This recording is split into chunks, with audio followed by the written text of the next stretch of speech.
ঢাকা দক্ষিণ সিটির কোরবানির বর্জ্য অপসারণ নিয়ে জানাতে রাজধানীর ধলপুর থেকে যুক্ত হচ্ছেন সহকর্মী আদিলুর রহমান। আদিলুর, বলা হয়েছিল যে 12 ঘন্টার মধ্যে বর্জ্য অপসারণ করা হবে। এখন পর্যন্ত কার্যক্রম কতটুকু এগিয়েছে এবং আর কত সময় লাগতে পারে? দেখুন, 12 ঘন্টা ঢাকা উত্তর আর ঢাকা দক্ষিণ বলেছিল যে 8 ঘন্টার মধ্যে তারা তাদের যে 75টি ওয়ার্ড আছে সেই 75টি ওয়ার্ডের বর্জ্য অপসারণ করবে। আমরা এই মুহূর্তে আছি রাজধানীর ধলপুরে। এটি ঢাকা দক্ষিণ সিটি কর্পোরেশনের 49 নম্বর ওয়ার্ড।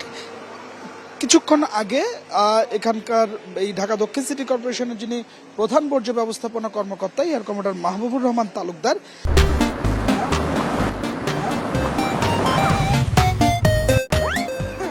তিনি আমাদেরকে জানিয়েছেন যে এই 49 নম্বর ওয়ার্ডের শতভাগ বর্জ্য অপসারণ করা হয়েছে। এই শতভাগ বর্জ্য অপসারণ বলতে তিনি যেটি আসলে বুঝিয়েছেন সেটি হচ্ছে যে বাসাবাড়ি এবং অলিগলির মধ্যে যে কোরবানিগুলো হয়েছে সেই কোরবানির বর্জ্যগুলো সেকেন্ডারি ট্রান্সফার স্টেশনে নিয়ে আসা হয়েছে।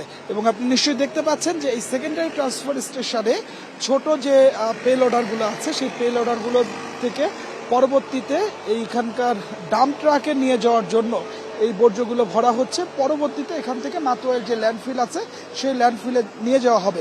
ঢাকা দক্ষিণ সিটি কর্পোরেশনের তথ্য বলছে যে এরই মধ্যে তাদের দাবি যে 75টি ওয়ার্ডের 70 ভাগ বর্জ্য অপসারণ করা হয়েছে এবং তারা লক্ষ্য দিচ্ছে আজকে রাত 8টার মধ্যে তারা তাদের যে কোরবানির বর্জ্যগুলো আছে প্রথম দিনের বর্জ্য সেই বর্জ্যগুলো অপসারণ করা হবে। এরই মধ্যে দুপুর 1:30টার সময় এই এবারকার যে বর্জ্যের অপসারণের যে কার্যক্রমের যে উদ্বোধন সেই উদ্বোধন করেছেন দক্ষিণ সিটির প্রশাসক মোহাম্মদ আব্দুল সালাম। তিনি তখন জানিয়েছিলেন যে প্রথম দিন তাদের লক্ষ্যমাত্রা 15,000 টন এবং এই 15,000 টন বর্জ্য আজকে তারা এই যে এসটিএস থেকে ল্যান্ডফিলে আসলে নিয়ে যাবেন এবং বলা হচ্ছে যে 8টার মধ্যে তাদের প্রথম দিনের বর্জ্যগুলো অপসারণ করা হয়ে যাবে।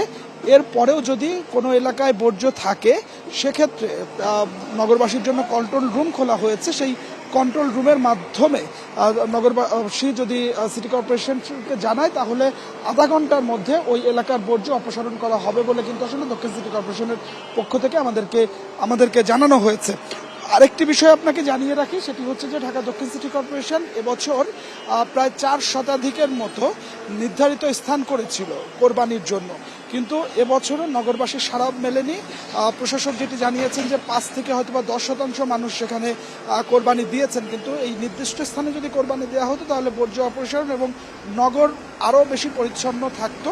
সিটি কর্পোরেশনের পক্ষ থেকে আহ্বান জানানো হয়েছে যে আগামীকাল এবং পরশুদিন যে কোরবানিগুলো হবে সেগুলো যেন সিটি কর্পোরেশনের যে নির্ধারিত স্থান আছে সেখানেই নগরবাসী দেন। তো সব মিলিয়ে যেটি আসলে বলা যায় যে 2 সিটি প্রায় 29,000 কর্মী মাঠে রয়েছেন এবং আজকে দিনভর তারা কাজ করছেন এবং 2 সিটি বলছে যে নির্ধারিত যে সময় সেই সময়ের মধ্যেই বর্জ্যগুলো অপসারণ করা হবে। তো আমার কাছে ধলপুর থেকে এটি ছিল এখনকার সবশেষ। ঢাকা দক্ষিণ সিটি কর্পোরেশনের বর্জ্য অপসারণ নিয়ে বিস্তারিত জানাচ্ছিলেন সহকর্মী আদিলুর রহমান।